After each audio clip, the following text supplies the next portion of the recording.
네, 문재인 대통령이 촛불 집회 당시 국군 기무사령부가 계엄령 검토 문건을 작성한 것과 관련해 독립수사단을 꾸려 신속히 수사하라고 지시했습니다.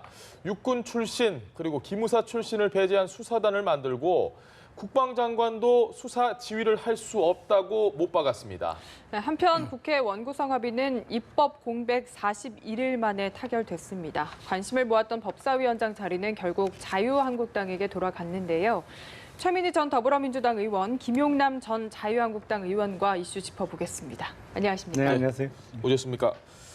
최 의원님, 인도를 방문하고 있는 문재인 대통령이 빨리 조사하라는 사실상 엄명이라고 생각합니다. 저는 이건 정말 신속하고 철저하게 조사를 해야 된다. 그만큼 이 사안은 좀 중요도가 있는 거라고 보시죠? 예, 두 가지 이유였다고 봅니다. 하나는 사안 자체가 엄중한 것 같고요. 예. 이 엄중함에 대해서는 뭐 재론할 필요가 없는 것 같아요. 그래서 이미 군인권센터 등 시민단체에서는 이게 내란 예비 음모다. 예. 그래서 고발까지 한 상태입니다.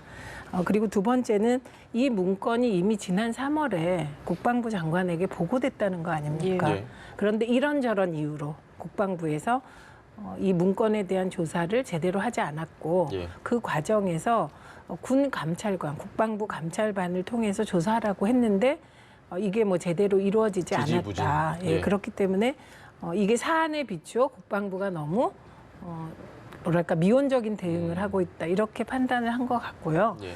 그리고 대통령께서 순방 중이기 때문에 참모진에서 검토를 되게 진지하게 했고 이게 더 이상 지금 상태를 방치할 수 없다고 봐서 순방 중인 대통령께 보고했고 예. 대통령께서도 돌아와서 특별 지시를 하려다가 사안의 엄중함에 비추어 인도에서 특별 지시를 한 것으로 보입니다. 그리고 이 사안을 놓고 저는 정쟁을 벌이는 건 적정하다고 생각하지 않고요. 이게 도대체 누가 지시를 한 건지, 예. 누가 구체적으로 문건 작성을 했는지, 그리고 어느 선까지 보고됐는지, 그리고 특히 구체적인 실행 계획을 보면 병력 이동까지 굉장히 자세한 실행 계획서가 있기 때문에 이 단계가 밝혀지면 될 것 같고 자유한국당에서 얘기하는 이 문건이 어떻게 유출됐냐 이것도 궁금하시면 같이 국정조사나 청문회를 통해서 밝혀지길 기대합니다. 알겠습니다. 네, 의원님 문건 살펴보셨죠? 뭐 내용은 대충 들어서 알고 있습니다. 네, 이제 앞으로 독립수사단 수사가 진행이 될 텐데 좀 일단 법적으로 좀 어떤지 이게 궁금하거든요. 내란 저는- 예비가 될 수 있죠. 예. 택도 없죠. 안 되죠. 설명을 좀 부탁드립니다. 그러니까 이게 그 고사성어 중에 사슴을 가리켜 말이라고 한다는 지록위마라는 네. 고사성어가 있습니다. 이 문건 내용을 보면 그 헌법재판소의 탄핵 재판 결정에 그게 탄핵이 인용이 되던 기각이 되던 그거에 불복하는 시위대가 청와대나 헌법재판소를 침입하거나 점령하려고 하는 극단적인 상황을 예정해 두고 만약에 그런 사태가 벌어진다면 어떻게 할 거냐를 검토한 문건이거든요. 그러니까 계엄이 됐든 위수령이 됐든 우리 헌법과 법률에 다 있는 제도입니다. 예. 물론 그게 발효가 되려면 특정한 상황이 돼야 됐죠. 근데 이 문건의 내용은 그런 상황이 만약에 벌어지면 어떻게 대응할 것이냐를 검토한 것이거든요. 예. 그러니까 이거는 마치 우리가 지금 대통령 유고시에 대통령 권한 대행을 누가 어떤 순서로 할 건지를 정해놨습니다. 그러니까 예. 뭐 국무총리, 부총리, 외교부 장관 이렇게 순서를 정해놨죠. 이런 대통령 유고시의 권한 대행 순서를 정해놓은 걸 갖고 마치 대통령 암살을 음모했다라고 뒤집어 씌우는 거하고 비슷한 상황입니다. 아니 어느 나라가 그 나라의 수도에 수십만 명, 100만 명 이상이 그 나라의 대통령 집무실이나 주요 헌법기관을 점령하려고 하는 상황이 온다면 그걸 대응 안 하는 나라가 어디 있겠어요. 근데 이거는 그런 극단적인 상황에 대해서 대비하는 문건이었기 때문에 만약에 이것을 마치 무슨 촛불 집회에 발포를 하려고 했던 것처럼 호도해서 하는 것은 그야말로 앞서 말씀드린 대로 사슴을 가리켜 말이라고 하는 지록유마가 같은 상황이다. 저는 이렇게 생각합니다. 알겠습니다. 예, 우선 어떤 사태 대비한다는 말은 뭐 있을 수 있는 일이라고 생각합니다. 네. 근데 일단 계엄령이라는 것 자체가 이게 과정을 보면 국무회의를 거쳐서 대통령이 제거하게 되어 있는 것이죠. 예. 그래서 이 계엄령의 검토라는 것이 어느 단위에서 시작되는지 굉장히 중요하죠. 그렇기 때문에 그래서 지금 박근혜 전 대통령이나 황교안 직무대행까지 수사를 해야 된다는 얘기는 그래서 나오는 거고요. 절차 때문에. 그다음에 두 번째는 왜 기무사가 이런 문건을 작성했냐가 지금 되게 중요한 쟁점입니다. 왜냐하면 합참에 계엄과가 있어요. 예. 그래서 검토를 하더라도 이 단위에서 하는 겁니다. 물론 계엄과 자체에서 검토하는 일은 없겠죠. 예. 이거는 군이라는 게 되게 복잡한 지휘 체계가 있기 때문에 그 지휘 체계의 군의 끝에는 국방부 장관이 있는 거잖아요. 예. 근데 실제로 국방부 장관은 지시했고 보고 받았다는 게 다 드러났어요. 예. 그러면 국방부 장관이냐 그 위냐 이게 이제 이번에 독립수사단의 한 쟁점이 될 것 같습니다. 그 다음에 이제 여기서부터는 관점의 차이인 것 같아요. 주로 지금 얘기하는 건 여러 경우의 수를 얘기했다는 건 그거는 이제 다른 문건이고 이철희 의원이 최근에 제보를 받아서 발표한 문건에 따르면 예. 탄핵 기각에 대비한 문건이거든요. 이게. 예. 그래서 탄핵 기각에 대비해서 위수령이나 계엄령을 하도록 발표할 수 있도록 했고 구체적인 병력 이동 계획까지 실행 계획이 짜여져 있습니다.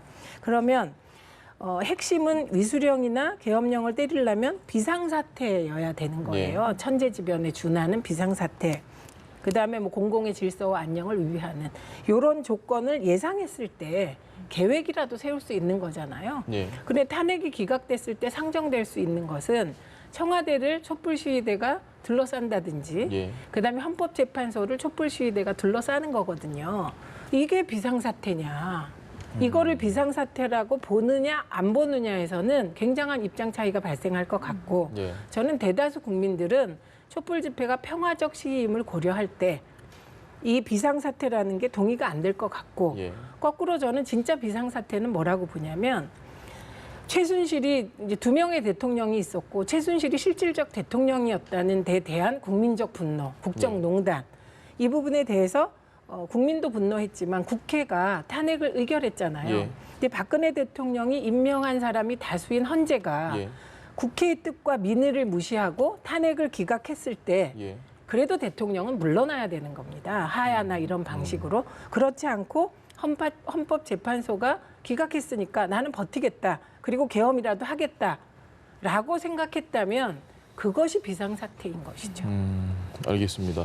그 지록이 말씀을 들어보니까 만에 하나 헌법재판소에서 탄핵을 기각했더라도 절대로 거기에 승복하지는 않으셨을 거라고 생각이 됩니다. 말씀하신 거 들어보니까. 그런데 지금 이 문건의 내용에 보면 무슨 청와대를 둘러싸거나 헌재를 둘러싸는 거를 상황에 계엄을 발효하겠다는 내용이 아니고 예. 주요 헌법기관을 그 시위대가 점령하는 등의 상황이 오면 그야말로 비상 상황이 벌어지면 어떻게 시나리오가 전개되겠느냐를 예. 검토하는 거고 만약에 그런 비상 상황 그게 꼭 어떤 시위뿐만 아니라 크나큰 자연 재해가 됐던 그런 극단적인 상황에 대비하는 시나리오가 없다면 그런 걸 준비하는 국가기관이 아무데도 없다면 그게 나랍니까? 이 네. 검토 문건 실제로 무슨 발표를 한 것도 아니고 계엄령을 발효한 것도 아니고 극단적인 상황을 가정해 두고 그렇게 되면 어떻게 되는지를 검토한 걸 갖고 무슨 마치 내라는 뭐를 했다? 이거는 정말 너무 뭐랄까요 뒤집어 씌워도 너무 나간 겁니다. 이거는. 아니 그건 이제 군인권센터 등 시민단체가 예비 내라는 뭐다. 예비 내라는 예. 뭐다. 이렇게 고발했다는 거고요. 제가 지금 그거를 주장하고 있는 건 아닙니다. 국가라는 건요. 촛불 집회 없어도 지금 말씀하신 비상사태 등에 대비할 수 있는 천재지변이나 그게 법률적으로 다 갖추어져 있는 것입니다. 예. 근데 문제는 뭐냐면 그것을 구체적인 실행 계획을 세웠다는 데 문제가 있는 거예요. 그리고 그 구체적인 실행 계획을 세울 때 실행 계획을 저는 뭐 자유한국당 의원이 북한이 있기 때문에 예. 이런 계획을 세워야 된다. 그게 이제 자유한국당 논리인데 그렇다면 이 계획은 촛불 시위대를 향하여 발포 명령을 할 수도 있는 어떤 네. 상황에 이런 계획보다는 더 중요한 게 전방에 이상이 없도록 계획을 세우는 게 먼저 아닙니까? 그러니까 지금 말씀하신 대로 국가에는 언제든지 비상사태가 일어날 수가 있어요. 만에 하나. 예. 그건 법으로 규칙으로 다 정해져 있습니다. 지금 이 문제는 그런데 비상사태라는 게 되게 인권을 제한하게 되기 때문에 네. 그 절차가 굉장히 엄격하게 제한돼 있는 거예요. 그래서 기무사 지금 핵심 쟁점 중에 하나 거듭 말씀드립니다만 의원님께서는 그럼 기무사가 왜 군 내부의 정보나 방첩 활동을 하는 왜 데가 기무사가 기무사인데 있을까? 왜 하참 계엄가를 놔두고 기무사가 이 문건을 작성했냐 이거에 대해서 답하셔야 돼요. 이거 직무유기거든요. 네. 이거는 권한이 남용된 거거든요. 월권이죠. 기무사가 월권이고 그다음에 또 하나는 기무사가 이번에 대통령 지시사항 중에 하나가 세월호 유족들을 사찰을 했는데 기무사가 그것도 조사하자. 네. 왜냐하면 세월호 유족을 왜 기무사가 사찰을 합니까? 기본적으로 민간인 사찰은 하면 안 되는 건데 예. 그것도 군 방첩 담당하는 그 단위에서 왜 세월호 유족을 합니까? 그러니까 저는 그 자유한국당이나 주장하시는 것 중에 비상사태를 위하여 계획이 필요하지 않냐. 이건 우리가 다 갖고 있다는 거예요. 체계로. 근데 이게 구체적인 군 이동 계획까지 세우는 과정은 인권이 제한되기 때문에 굉장히 엄격한 절차, 네. 그다음에 자격이 있는 단위가 시작을 해야 되는 거거든요. 그리고 핵심은 비상사태로 보는 상황이 올 거냐 말 거냐에 대한 판단이고 이건 되게 이념적인 판단이 되겠지요. 네. 그런데 많은 분들이 촛불 집회 이후 현재 뭐 기각될 리도 없지만요. 그 상황 인식이 참 답답합니다. 그 네. 비상 상황에 대한 뭐 이념적인 판단을 떠나서 어찌 됐건 기무사. 대통령은 지금 독립수사단을 꾸리라고 지시를 했고 뭐 빠르면 오늘 내일 중으로 독립수사단이 어느 정도 외형을 갖출 텐데 그렇게 되면 수사단에서 어느 선까지 조사를 좀 해야 된다고 보십니까? 김 의원님 생각은? 글쎄요, 뭐 처음부터 의도가 좀 저희가 숨어 있는 수사가 될 것이라 제가 보기엔 이게 어떤 형법상에 아니면 군 형법상에 정말 그 요건에 해당할 만한 죄가 되리라고 생각 안 합니다. 이게 그러니까 검토 문건을 만든 거 자체를 갖고 직권남용이라고 볼 수가 없거든요. 근데 왜 기무사인가? 아니 그러니까 요건이 안 돼요, 기본적으로. 근데 제가 보기엔 이 특별수사단의 정말 진정한 숨은 의도는 이걸 통해서 기무사의 온갖 정보를 털어서 아마 지난 정부의 한민구 국방부 장관이 됐던 김관진 전 청와대 안보실장이 됐던 그거에 대한 별건 수사 용도로 사용될 가능성이 저는 높아 보입니다. 아니, 근데 제가 기무사에는 여쭤본 온갖 정보가 많이 있거든요. 예. 그러니까 군 네. 관련된 그게 국방부 장관이나 무슨 그 당시 그 정부 여당 사람들에 대한 좋은 정보만 들어있지 않아요. 절대로 정보기관은 그렇지 않습니다. 예. 그게 가치가 있던 아니면 정말 뜬 소문에 불과하건 온갖 정보를 다 수집해 놓거든요. 예. 제가 보기엔 이거는 직권남용도 뭐 요건상 되지도 않고 아무것도 안 되는데 숨은 의도는 별건 수사용으로 활용하기 위한 정보 수집이 아닐까 싶습니다. 아니 저는 제가 궁금한 게 왜 기무사가 위수령이나 계엄령 문건을 만드냐고요. 병력 그건- 이동 계획까지. 그건 기무사가 할 역할이 아니고 합참의 계엄부가 있다니까요. 그거는 네. 정보기관의 특성입니다. 정보기관은 정보기관의 온갖 상황을 그러니까 계엄관은 실제로 계엄에 대한 준비를 하라고 정식으로 지시가 내려와야 그때부터 움직이는 거죠. 계엄관은. 계엄관은 0.1%의 가능성을 놓고 계엄 시나리오를 짜거나 그러지는 않습니다. 그러니까 그러면 지금 국방부의 네. 계엄관은. 네, 그 0.1% 정보기관의 특성상 여러 가지 경우의 수를 놓고 조금이라도 가능성이 있거나 아니면 가능성이 거의 없어 보이더라도 이번 문건을 보면 탄핵이 인용됐을 때 소위 그 보수단체라고 하는 그쪽에서 시위대가 헌법기관을 점령할 때에 대비한 시나리오도 있거든요. 이게 그러니까 반드시 이번 문건이 무슨 촛불 시위대에 대한 대비 문건은 아니에요. 그러니까, 아니, 그러니까. 헌재 결정이 인용이 되든 기각이 되든 여러 가지 가능성에 대비한 시나리오를 준비한 것이지 그러니까 꼭 촛불 시위대에 네. 대한 대비 문건은 아니 제가 아닙니다. 여쭤보는 건 기무사가 군 정보나 방첩 활동을 주로 하는 거거든요. 네. 그런데 기무사가 정보기관이기 때문에 계엄에 관한 구체적인 군 병력 이동 계획까지 짜는 게 기무사의 역할이라고 생각하시는 거라면 그거는 정말 문제인 것이죠. 네. 기무사가 왜 군 정보기관이 예를 들면 군대 내 어떤 단위에서 계엄에 관련한 보고서를 짜고 있다. 요 정보를 파악할 수는 있어요, 네. 기무사가. 근데 왜 기무사가 나서서 구체적인 병력 이동 계획, 전방에 있는 군대를 이렇게 빼서 어떻게 한다, 이런 계획을 짜는 게 기무사의 그걸 역할은 아닙니다. 기무사가 짠 계획도, 그러니까 만에 하나 계엄이 발효되더라도 기문사가 만들어 놓은 문건대로 군 병력이 그대로 이동하지 않습니다.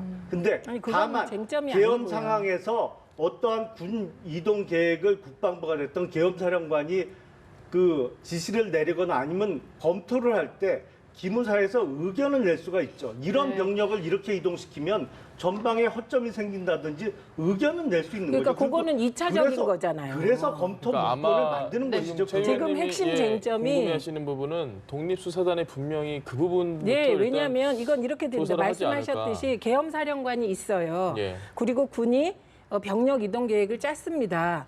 이게 나왔을 때 기무사가 우리의 정보에 따르면 이 계획보다는 다른 계획이 좋다고 의견을 낼 수는 있다고 생각합니다. 구체적인 그런데 이 실행 계획이 구체적인 실행 계획이나 계엄에 관한 절차나 이런 문제를 기무사가 짜는 거는 있을 수 없죠. 네. 그럼 알겠습니다. 우리나라 군대는 엉망이라는 아니 뜻이에요. 계엄사령관이 기무사가 이렇게 계획을 짰습니다.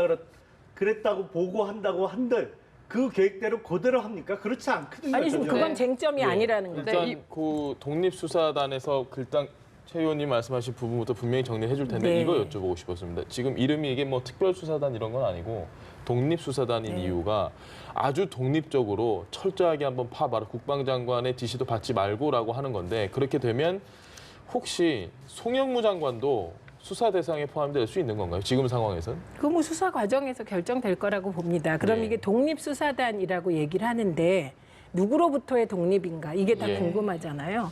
우선은 한민구 장관으로부터 독립적인 수사를 하게 될 것 같습니다. 그리고 예. 이 부분은 한민구 장관께서 전 3월 장관이요. 예, 그 이미 뭐 인정을 했어요. 예. 그다음에 두 번째 제가 착각했습니다. 송영무 장관으로부터의 독립 예. 죄송합니다.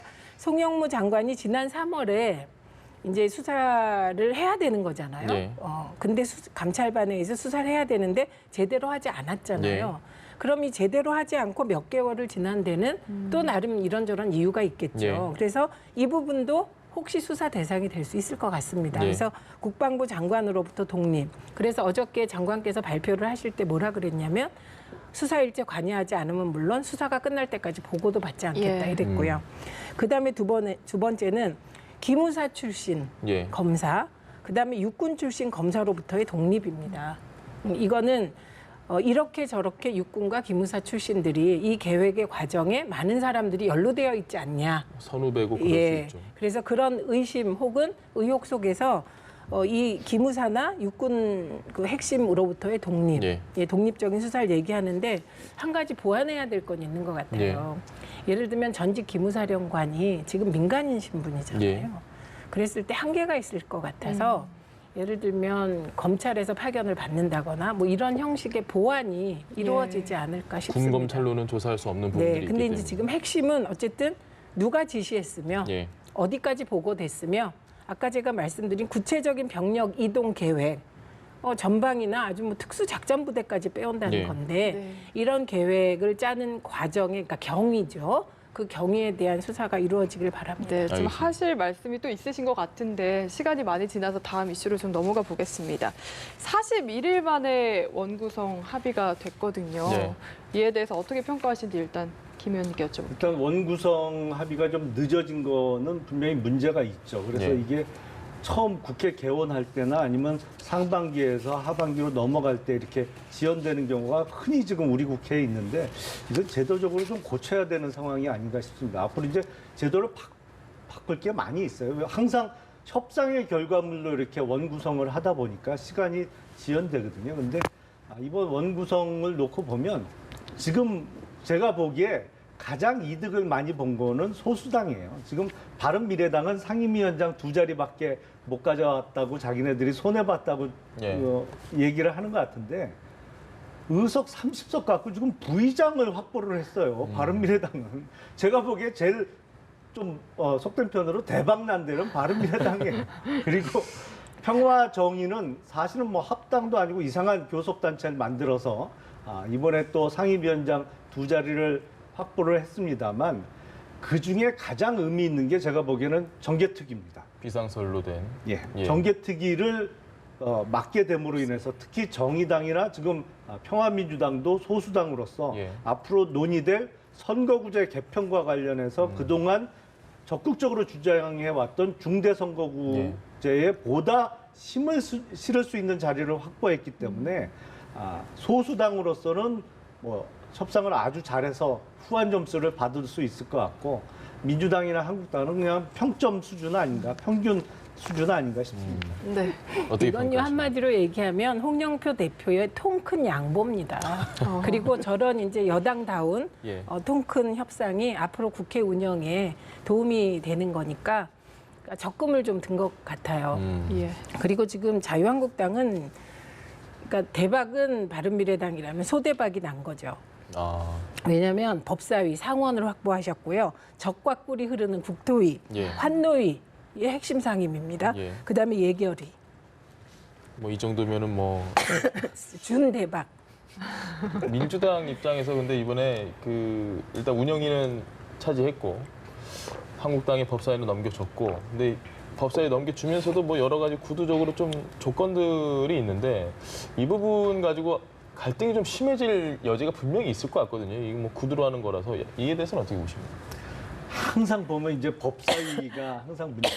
근데 예.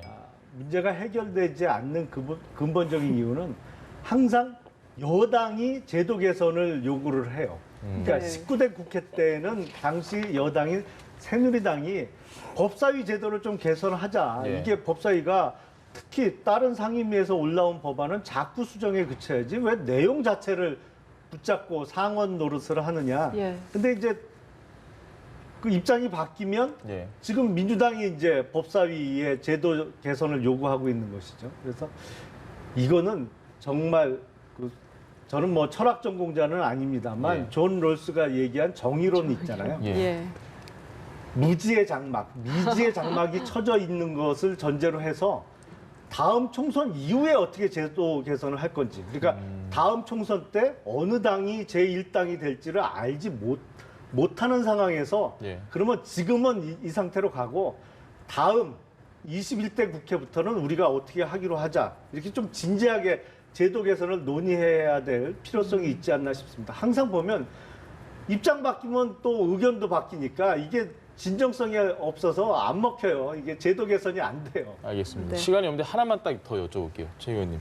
교문위가 일단 쪼개졌습니다. 네. 근데 상임위 개수는 18개로 그대로인 걸 시청자분들이 정확하게 이걸 카운팅을 하실지 모르겠는데 교문위는 쪼개졌지만 상설이 비상설로 가고 이렇게 하면서 결국 상임위 개수는 똑같아지고 근데 이 정치적으로 뭔가 판단을 한 게 아니냐라는 비판이 분명히 있을 수도 있는 것 같은데 최 의원님 생각은 어떠십니까? 아니 이거 언론에서 나눠먹기 뭐 이렇게 예. 비판을 하더라고요. 그런데 나눴으니까 뭐 나눈 건 맞습니다. 근데 제가 문방위를 예. 했었거든요. 문화, 그다음에 방송, 통신의 일부 막 네. 이렇게.